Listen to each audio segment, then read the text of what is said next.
नमस्कार मित्रांनो, मी प्राध्यापक नामदेवराव जाधव, राष्ट्रीय पक्ष प्रमुख सनेज शासन पक्ष.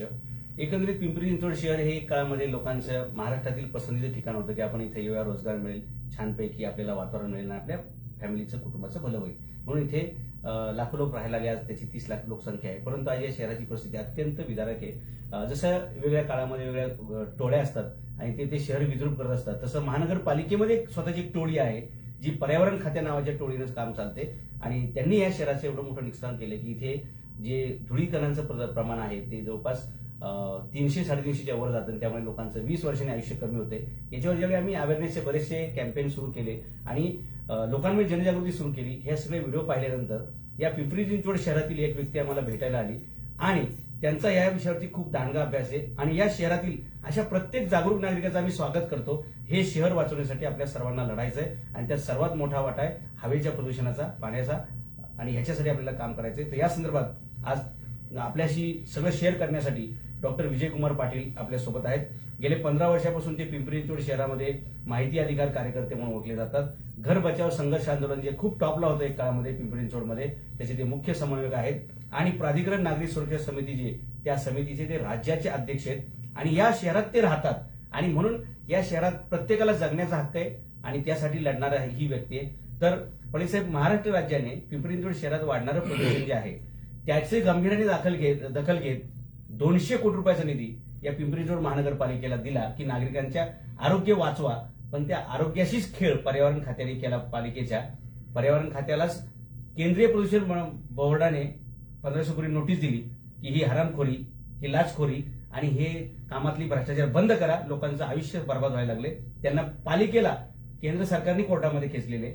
या संदर्भात जे गंभीर रिपोर्ट्स आहेत, जो काही भ्रष्टाचार आहे, जे काही खर्च झालाय, त्याच्या संदर्भातली माहिती आपल्या प्रेक्षकांना द्या. नमस्कार. मी सर्वप्रथम भ्रष्टाचाराच्या विरोधात एक प्रचंड मोठी चळवळ नुसतं महाराष्ट्रात नाही तर संपूर्ण देशामध्ये ज्यांनी उभी केली अशी सर्व जनपरिचित असणारे सामाजिक क्षेत्रातलं एक अग्रगण्य नाव, इतिहास संशोधक, अभ्यासक, लेखक असं अष्टपैलू जे नेतृत्व नेहमी आपण सोशल मीडियाच्या माध्यमातून पाहत असतो, असे नामदेवराव जाधव साहेब यांनी आज मला या ठिकाणी जनतेचा व्यासपीठ म्हणून मला या ठिकाणी बोलवलं. मी सर्वप्रथम त्यांचं आणि पिंपरी चिंचवडच्या तमाम जे प्रेक्षक आज या संदर्भातली माहिती घेण्यासाठी उत्सुक आहे त्या सर्वांचं मी या ठिकाणी अभिनंदन करतो, धन्यवाद देतो की पिंपरी चिंचवडच्या शहरामध्ये असणारी ही जी भ्रष्टाचार करणारी ही जी मोठी टोळी आहे, ही टोळी लवकरात लवकर आता नेस्तनाबूत करण्यासाठी आपल्यासारखी चांगली लोक ही राजकारणामध्ये येणं गरजेचं आहे आणि अशा लुटणाऱ्या आणि अक्षरशः भ्रष्टाचाराचं थैमान घालणाऱ्या ह्या सगळ्या ज्या संघटित टोळ्या आहेत, म्हणजे राजकारणी आणि प्रशासनातले अधिकारी अशी एकत्र मिळून जी कोट्यावधी रुपयांची लूट ह्या 1986 पासून तर आतापर्यंत केली, त्यामुळं शहर जे बकाल झालं, विद्रूप झालं पिंपरी चिंचवड शहर, याला कारणीभूत असणारं हे जे प्रशासन आहे याच्या विरोधात आता सामान्यांनी जागा व्हायला पाहिजे. सामान्यांनी या विरोधात लढा दिला पाहिजे आणि भ्रष्टाचार मुक्त पिंपरी चिंचवड असं जे जाधव साहेबांचं स्वप्न आहे ते स्वप्न साकार करण्यासाठी आपण त्यांच्या चळवळीमध्ये सामील व्हावं असं मला वाटतं. 200 कोटी वाया घालून 30 लाख नागरिकांचं आयुष्य 20 वर्षांनी कमी करणाऱ्या त्या हरामखोर लोकांबद्दल, त्या भ्रष्टाचारी लोकांबद्दल तुमच्याकडे जी काही अहवाल आहे आणि कागदासकडे बरं का, राज्य सरकारच्या कागदासकट, आकड्यांसकट काय काय घोटाळा झालाय ते आपल्या प्रेक्षकांना सांगा. आता सर्वप्रथम मी सांगतो की जे 200 कोटी रुपये यांनी सांगितलं की साधारणतः 200 कोटी रुपये हे पर्यावरण जे आपला विभाग आहे महापालिकेचा त्याच्या अंतर्गत शहरामध्ये जो एअर क्वालिटी इंडेक्स आहे, आता एअर क्वालिटी इंडेक्स म्हणून थोडक्यात आपल्याला शहरवासियांना सांगतो, जे हवेचं जे प्रदूषण आहे ह्या प्रदूषणचं जी क्वालिटी इंडेक्स जो म्हणतो आपण त्याचं प्रमाण हे 50च्या आत असणं गरजेचं आहे. परंतु दुर्दैवाची बाब म्हणजे पिंपरी चिंचवड शहरामध्ये ह्या नाकर्तेपणामुळे आणि चुकीच्या कारभारामुळे, प्रशासनाच्या चुकीच्या कारभारामुळे हा जो इंडेक्स होता हा पूर्वी आपल्या शहरामध्ये फक्त 40 होता. ह्यांच्या चुकीच्या वागणुकीमुळे 40 वरून तो आज 300च्या आसपास येऊन पोहोचलेला आहे. आज रेड झोन मध्ये आपलं पिंपरी चिंचवड शहर आहे आणि जर असंच जर कंटिन्यू 2 ते 3 वर्ष जर वातावरण आपलं असं राहिलं तर पिंपरी चिंचवड मधल्या शहराच्या प्रत्येक नागरिकाचं आयुष्य 20 वर्षांनी कमी होणार यात शंका नाही. मोठ्या मोठ्या तज्ञांनी हा धोका हा जाहीर केलेला आहे की पिंपरी चिंचवड मधलं प्रदूषण प्रशासनाने आणि केंद्र शासनाने आणि राज्य शासनाने एकत्रित मिळून जर कमी केलं नाही तर ह्या उद्योग नगरीची विषनगरी म्हणून ओळख येत्या काही दिवसामध्ये होईल. सर्वप्रथम सांगतो, आता अंदाजित जो 200 कोटी रुपये त्यांनी जो खर्च केलेला आहे ह्याच्यामध्ये फॉग कॅनन वाहने हे 30 कोटी आहे, परंतु 5 ट्रक माउंटेड फॉग कॅनन म्हणतात. 6000 लिटरची टँक असते, 22 नोझल असतात त्याला. ह्याची जर किंमत काढली तर साधारणतः सर 5 ते 6 कोटी रुपयाच्या वरती ह्या सर्व गोष्टीचा खर्च हा अपेक्षित होता. परंतु फवारे मारणारे जे रस्ते दिसतात ना टँकर, परंतु 5 कोटीचे 30 कोटी लावले थोडक्यात. हा म्हणजे 25 कोटी त्यांनी तिथे जास्त लावलेले आहेत. आता त्याला स्मोक टॉवर म्हणतो आपण, म्हणजे एअर प्युरिफिकेशन, म्हणजे हवेची गुणवत्ता ही जी प्रदूषित आहे त्याच्यामध्ये लेड सीसे सारखे जे हानिकारक घटक असतात ते कमी करण्यासाठी स्मोक टॉवर आणि एअर प्युरिफिकेशन जे फाउंटन आहेत हे 12 बसवलेले आहेत आपल्या शहरामध्ये. 100 कोटी रुपये अंदाजे त्यांनी खर्च करण्याचा त्यांचा अंदाज आहे, परंतु त्याचे खर्च जास्तीत जास्त 20 ते 25 कोटी खूप झाले. 4 पट पैसे लावले. हा 4 पट पैसे त्यांनी त्या ह्याच्यामध्ये लावले आणि ते बंद आहेत आता सध्या. हा, त्यातले निम्म्यापेक्षा जास्त बंद आहेत, त्यांचा मेंटेनन्स होत नाही. बंद आहेत ते. आणि काही तुटलेले आहेत. तुटलेले आहेत. काही ठिकाणचे जे टॉवर बघितले तर ते तुटलेले आहेत. वेगवेगळ्या चौकात तुम्हाला सिग्नलला जे सांगाडे उभे दिसत आहेत ना, पिंपरी महापालिकेसमोर, खंडोबाचा आकुर्डी माळ, कसपटे चौक, असे 12 आहेत बरं का.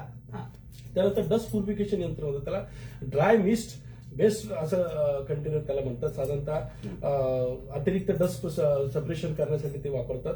त्याचा अंदाजित खर्च त्यांनी 45 कोटी लावलेला आहे. त्याची खर्च 5 कोटीपेक्षाही जास्त होऊ शकत नाही. 9 पट खर्च दाखवलाय. 45 कोटी रुपये तिथं दाखवले.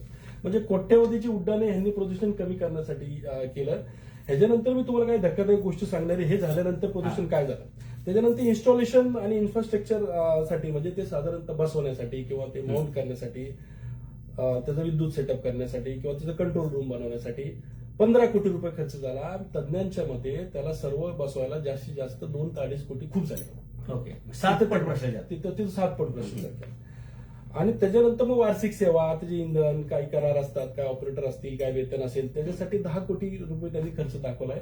परंतु त्याच्यासाठी वर्षाला तुम्ही जर प्रत्येक ठिकाणी 20,000 25,000 रुपयाने जरी 2 तास मेंटेनन्ससाठी माणूस जर तिथं ठेवला महिनाभरासाठी, तरी त्याचा खर्च 2 कोटीपेक्षा जास्त होऊ शकत नाही. म्हणजे 5 पट मेंटेनन्स मध्ये पण पैसे. 5 पट काढले म्हणजे साधारणतः 100 कोटी रुपयाचा सरळ भ्रष्टाचार यांनी ह्या एअर प्युरिफिकेशन डस्ट मिक्स यंत्रांच्या नावाखाली, फॉग कॅननच्या नावाखाली केला.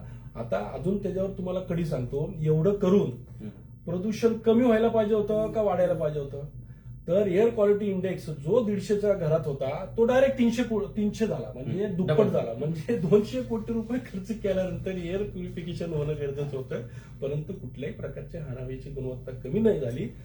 ह्या जो विष पसरवण्याचा प्रकार हा कमी होण्याऐवजी ज्या चौकात ते बसवलं त्या चौकात जेव्हा आम्ही जाऊन चेक केलं एअर क्वालिटी इंडेक्स, त्या चौकामध्ये बसवण्यापूर्वी एअर क्वालिटी इंडेक्स हा कमी होता आणि बसवल्यानंतर त्या चौकामध्ये एअर क्वालिटी इंडेक्स हा दुप्पट झाला. म्हणजे मला सांगा, पर्यावरण विभाग जो आहे हा फक्त लोकांच्या भावनांशी खेळणारा आहे आणि लोकांना स्लो पॉइझनिंग म्हणजे हळूहळू विष प्रयोग करण्याची यंत्रणा यांनी आपल्याच खिशातनं जे टॅक्स रुपये आपण पैसे भरतो त्याचाच वापर यांनी लोकांना वाचवण्यासाठी न करता मृत्यूच्या दरीमध्ये ढकलण्यासाठी त्यांनी वापर केला. दुसऱ्या महायुद्धाच्या काळात हिटलर जे करत होता, ज्यू लोकांना पकडून गॅसच्या चेंबरमध्ये घालणं, तसा हा नवीन हिटलर आहे संजय कुलकर्णी नावाचा, ज्यांनी 30 लाख लोकांना ह्या विषाच्या चेंबरमध्ये कोंबलेला आहे. आणि विशेष म्हणजे हे तेच बदमाश लोक आहेत की जे पेपर म्हणजे वेगवेगळ्या ठिकाणी जाहिराती करून वेगवेगळे पुरस्कार विकत आणतात. बरोबर. आणि आम्ही शहरासाठी याव केलं त्या केलं असं सगळं सांगण्याचा नेहमी प्रयत्न असतो. पिंपरी चिंचवड महानगरपालिकेमध्ये खास राखीव पॅकेज आहेत बरं का मीडियाला, की तुम्ही फक्त आमच्या चांगल्या बाजू लावून धरा. आणि त्यासाठी पॅकेज असतात. दर महिन्याच्या 1 तारखेला दुपारी 3 वाजता वेगवेगळ्या चेंबरमध्ये पैसे वाटप होत असतं. त्यामुळे नागरिकांना कळत नाही की या शहरात नक्की चाललंय. बरोबर आहे. आणि धक्कादायक गोष्ट म्हणजे काय, जे संजय कुलकर्णी आहेत पर्यावरण विभागाचे जे प्रमुख म्हणून आपल्या शहरामध्ये कार्य करतात, हिटलर अतिशय भ्रष्टाचार युक्त असलेला हा, त्यांची एक चौकशी बसवली होती हर्डीकरांनी 2017 मध्ये.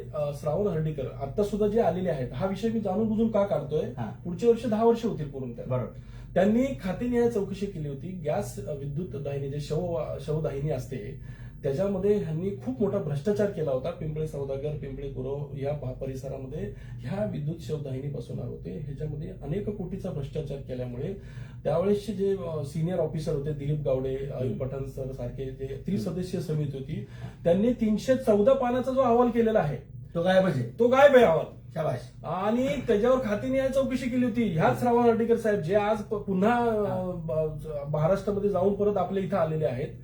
आता त्यांनी ह्याची चौकशी केली पाहिजे. ह्या 200 कोटी रुपये जे ह्यांनी अक्षरशः लूट केली पिंपरी चिंचवड शहरवासियांच्या खिशातल्या पैशांची, तसेच जो 314 पानी जो अहवाल आहे तो त्यांनी जनतेसमोर जाहीर करावा आणि असे करप्टेड आणि लोकांना मृत्यूच्या छायेमध्ये ढकलणाऱ्या जे अधिकारी आहेत त्यांना बरखास्त केलं पाहिजे. त्यांच्यावर फौजदारी दाखल केलं पाहिजे. 302 कलमचं त्यांच्या विरुद्ध दाखल व्हायला पाहिजे आणि अशा करप्टेड माणसांना तातडीने महापालिकेबाहेर घालवलं पाहिजे असं मला या चर्चेत दरम्यान आपल्याला वाटतं. जर एप्स्टीन फाईल्स जाहीर होऊ शकतात तर या पर्यावरणासंदर्भात नागरिकांच्या आरोग्याशी खेळलेल्या फाईल का जाहीर होऊ शकत नाहीत? आणि विजयराव, मला तर धक्का बसला की जिवंत माणसाच्या आयुष्याशी खेळणारे हे लोक आहेतच आहेत, पण माणसं मेल्यानंतर त्यांना जाळण्यासाठी ज्या विद्युत दाहिनी बनवल्यात त्याच्यात सुद्धा 25-50 कोटीचा घोटाळा. म्हणजे हा माणुसीला काय आहे?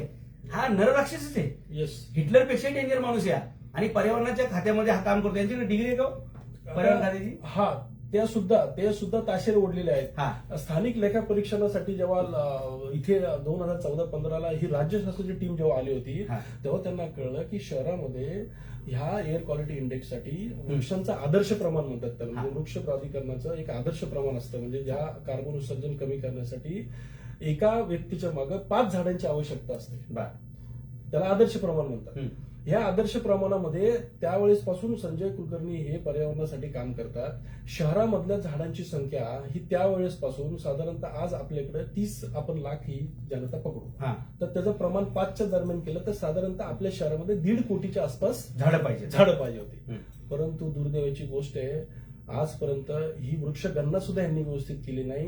वृक्ष जी लागवड त्यावेळेस हरनाम सिंग म्हणून त्यावेळेस जे प्रशासक होते, जसे आज हे शेखर सिंग जसे करप्टेड प्रशासक आपल्याला शहराला दुर्दैवाने लाभले, तर त्यांच्या त्या पदावरचे भूषवणारे सुद्धा चांगले सुद्धा आपल्या इथं प्रशासक येऊन गेलेले आहेत. त्यांचं नाव हरनाम सिंग. त्या काळामध्ये त्यांनी दुर्गा टेकडी पासून तर आपल्या कासारवाडीपर्यंत हजारो आणि लाखो झाडांची त्यांनी ती जी लागवड केली होती. ह्या काळातल्या सर्व प्रशासकाच्या किंवा काम करणारे जे अधिकारी आहेत त्यांनी ते झाडांचं संवर्धन करण्याऐवजी ती झाडं तोडली आणि आज शहरामध्ये 15 लाखापेक्षाही कमी झाडं आहेत. म्हणजे माणसाला जे 5 झाडं पाहिजे आज ते 1 झाडावर सुद्धा आपल्याकडे ती दुर्दैवाची अवस्था. 1.5 कोटी झाडं पीसीएमसीत पाहिजेत, पण आज 15 लाख आहेत. म्हणजे 2 माणसामागे 1 झाड आहे. ऍक्च्युअली एका माणसामागे 5 झाडं पाहिजे. तर नागरिकांना हे तुम्ही लक्षात घ्या की तुमच्या डोक्यात जे आहे ना आता पक्ष, पार्टी, जात, धर्म, भाषा, प्रांत हे दुकानं बंद करा. पहिले जगण्याचं बघा. ऑक्सिजन तर मिळालं पाहिजे ना. उद्या जर भारत पाकिस्तान युद्ध सुरू झालं साहेब तर आपण सगळे एक दिलाने लढतो की नाही? याच्यापेक्षा डेंजर हे युद्ध आहे. कारण तुम्हाला घरात बसून मारण्याचा प्रयोग आहे. येस 20 वर्षांनी आयुष्य प्रत्येकाचं कमी होणार आहे. बरोबर. आणि जी आपली मुलं नागरिक सारखे आजारी पडतायत ना, सारखे वारंवार आजारी पडतायत, त्याच्यात 90% रोल या धुळीकणांचा आहे. हे नागरिकांनी समजून घ्या. म्हणजे वृक्ष संवर्धन, वृक्ष लागवड ह्याच्यासाठी प्रशासनाने आतापर्यंत जवळजवळ 200 ते 300 कोटी रुपये खर्च केलेले आहेत. आता तेवढ्या कोटी रुपयाचा खर्च केल्यानंतर सुद्धा वृक्षांची ही संख्या वाढली पाहिजे की कमी व्हायला पाहिजे? तर दुर्दैवाने जी पूर्वीची संख्या होती झाडांची ती सुद्धा आता कमी झालेली आहे. म्हणजे वृक्ष संवर्धनात झालं तर नाहीच, वृक्ष लागवड तर झाली नाहीच, पण बेसुमार वृक्षतोड झाली आणि बेसुमार वृक्षतोड झाली आणि ही एवढी भ्रष्ट अधिकारी आहेत ते लाकडं सुद्धा विकले यांनी. बर, ती झाडं तोडून त्या लाकडांची सुद्धा आज जर तुम्ही त्याचं रजिस्टर चेक केलं ह्यांच्याकडे तर ह्यांच्याकडे ते रजिस्टर नाही, ते गायब झालेलं आहे. याचा अर्थ जे तोडलेली लाकडं असतात ती कशी गायब होतात, कुठे गायब होतात आणि कशा पद्धतीने त्यांचा लिलाव होतो, कशा पद्धतीने त्याचं करप्शन होतं. चौकीदारी चोर आहे. हा बस. म्हणजे ह्यांनी अक्षरशः त्या लाकडांची सुद्धा चोरी केली.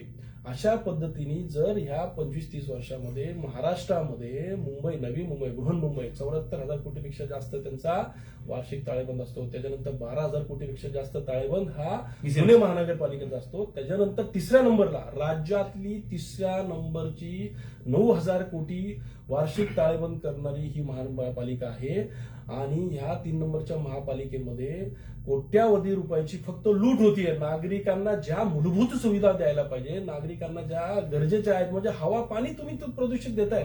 आज पवना नदीचे हाल, इंद्रायणी नदीचे हाल इतके वाईट आहेत की गटारीपेक्षाही त्याचे पाण्याचे जो म्हणतो ना आपण ऑक्सिजन इंडेक्स जो असतो तो इतका खराब आहे. तर देशातली सगळ्यात जास्त प्रदूषित नदी म्हणून पवना नदीचा उल्लेख झालेला आहे. सगळ्यात जास्त प्रदूषित नदी. तिथले मासे मेले, पक्षी मेले, माणसं तर किनारवरली मरणारच मग आहेत. काय करतात हे पर्यावरण विभाग जो आहे तो काय करतोय? हो. करोडो रुपये खर्च करून तुम्हाला नदीची स्वच्छता तुम्हाला नीट राखता येत नाही, महिला शुद्धीकरण प्रकल्प तुम्हाला उभं करता येत नाही. चालले ते 7,000 आणि 8,000 कोटी रुपयाचे नदी सुधार योजना करताय. River front development. अरे रिव्हर फ्रंट डेव्हलपमेंट नाही, हा लोकांच्या खिशामधला जो म्हणतो ना आपण खिशातला जो पैसा आहे हे ओरबाडून घेण्याचा हा जो प्रकल्प आहे. हे अशा भानगडी करत करत 22,000 कोटीचं कर्ज केले, ते पण 9,000 कोटीच्या एफडी मोडून. सांगा ह्याला कारभार म्हणतात का? म्हणजे आज साहेब आहे ना डॉक्टर साहेब, या पिंपरी शहरात राहणाऱ्या प्रत्येक नागरिकाला, त्या कुटुंबाला, बरं का, टॅक्सपेअर कुटुंबाला 7 लाख रुपयाचा भुर्दंड आहे. तुम्हाला आज नव्हते ते प्रॉपर्टी टॅक्स मध्ये भरायचेच पैसे. बरोबर आहे. मग मला सांगा, जर 133 आपल्याकडं 135 आहेत म्हणजे टोटल विभाग पिंपरी चिंचवडमध्ये, जसं आपण म्हणतो विद्युत विभाग, पर्यावरण विभाग, स्थापत्य विभाग, अशा पद्धतीचे 135 विभाग आहेत. या 35 विभागापैकी 33 विभाग जिथं जास्त 80% जास्त निधी हा म्हणजे 6,000 कोटीपेक्षा जास्त निधी दिला जातो. दुर्दैवाने ह्या सर्व 2019 नंतर तर आतापर्यंत 6 वर्षामध्ये जवळजवळ 28,000 कोटी रुपयाचा हा हिशोब हा पालिकेकडे नाहीये, त्याचा ऑडिट झालेला नाहीये. कोट्यवधीची बिलं गायब आहेत, कोट्यवधीच्या फायली गायब आहेत. ठेकेदार, अधिकारी आणि राजकारणी यांची अतिशय सुंदर मैत्री आहे आणि यांनी मिळून आणि आयुक्तांनी म्हणजे शेखर सिंह साहेबांचे मी जाणूनबुजून नाव या सरकारने घेतो.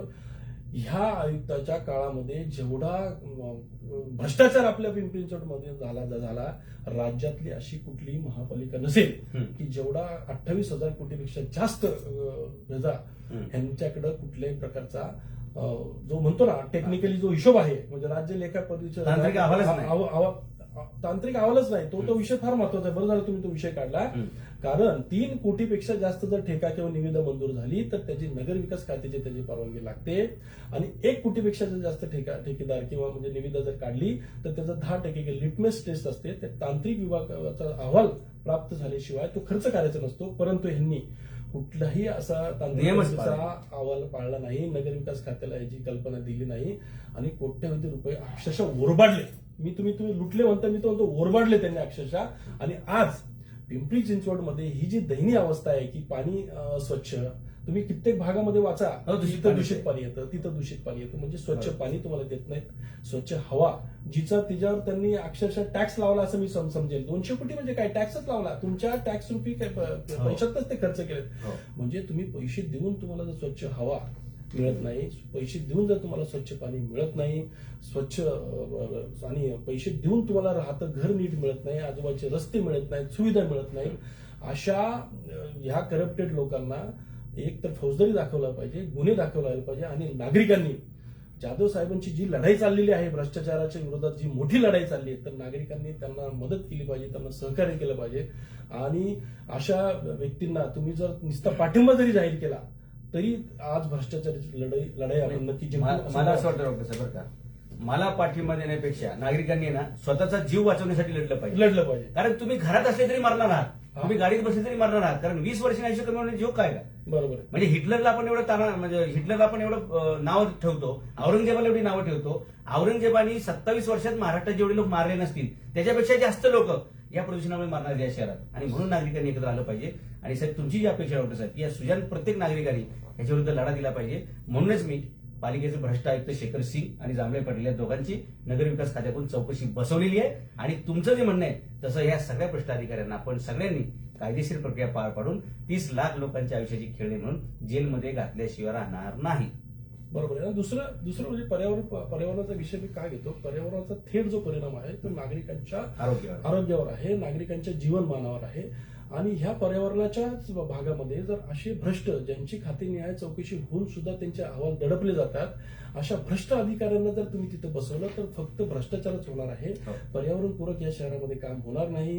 राज्यामध्ये सगळ्यात जास्त प्रदूषित हवेचं शहर, देशामध्ये सगळ्यात जास्त प्रदूषित नदी, देशामध्ये सगळ्यात जास्त बकाल असलेलं शहर, अशा पद्धतीचं बिरुदावली जर आपल्या पिंपरी चिंचवड शहराला जी औद्योगिक नगरी म्हणून जी प्रसिद्ध होती, आज दुर्दैवाने उद्योग नगरी जी प्रसिद्ध होती, आज प्रदूषण नगरी म्हणून आपलं नाव घेतलं जातं. म्हणजे ही अतिशय खेदाची आणि दुःखाची बाब आहे. कोट्यवधी रुपयाचं ज्याचा ताळेबंद असलेल्या श्रीमंत महानगरपालिकेची अशी दयनीय अवस्था या अशा नाकर्त्या नालायक लोकांमुळे जर होत असेल तर अशा लोकांची चौकशी व्हायला पाहिजे. आणि मी तुमच्याबद्दल का असं मी सर आदराने बोलतोय, कारण अशा पद्धतीची प्रत्यक्ष रस्त्यावर उतरून जी लढाई आहे, कार्यालयामध्ये तुम्ही जाऊन जी प्रत्यक्ष लढाई करत आहात, आजपर्यंत मी इतक्या वर्ष मी या सामाजिक क्षेत्रामध्ये काम करत आहे, अशा पद्धतीची तुम्ही जी समोर जाऊन भ्रष्टाचार हा तुम्ही डायरेक्ट तुम्ही जे खणून काढायचं खणून काम केलेलं आहे, असं आजपर्यंत मी कुठल्या व्यक्ती बघितला नव्हता. आपल्या स्वरूपाने पिंपरी चिंचवडमध्ये अशा पद्धतीने ही जी खुलेआम तुम्ही जी लढाई लढताय, त्यासाठी मी असं म्हटलं की बाबा नागरिकांनो जन हो, तुम्ही आता जागे व्हा आणि अशा लढाईमध्ये त्यांना पाठिंबा, म्हणजे असं का म्हटलं मी पाठिंबा द्या म्हणून, की तुम्ही आज जी लढाई लढताय त्याच्यामध्ये सेनापतीचं तुम्ही जे काम करताय, मावळे म्हणून तरी आता या मावळ्यातल्या पिंपरी चिंचवडच्या नागरिकांनी तयार व्हावं असं मला या मुलाखतीमध्ये वाटतं. हा लोकलढा आहे, हा न्याय लढा आहे, लोकांच्या आरोग्याशी आयुष्याशी खेळणारा हा प्रश्न आहे. म्हणून मी एवढ्या ताकदीने जे का भिडलो ना, की असं घरामध्ये बसून तो दूषित हवा घेऊन दूषित पाणी घेऊन मरण्यापेक्षा 20 वर्ष अगोदर आपण तसे मरणारच आहोत, आणखी 2 वर्ष लवकर मरू. पण हा संघर्ष केला पाहिजे आणि प्रत्येकाने यावेळी निवडणुकीमध्ये 100% मतदान करा, कारण हे शहर वाचवा, आपलं कुटुंब वाचवा, आपलं आयुष्य वाचवा. धन्यवाद. धन्यवाद.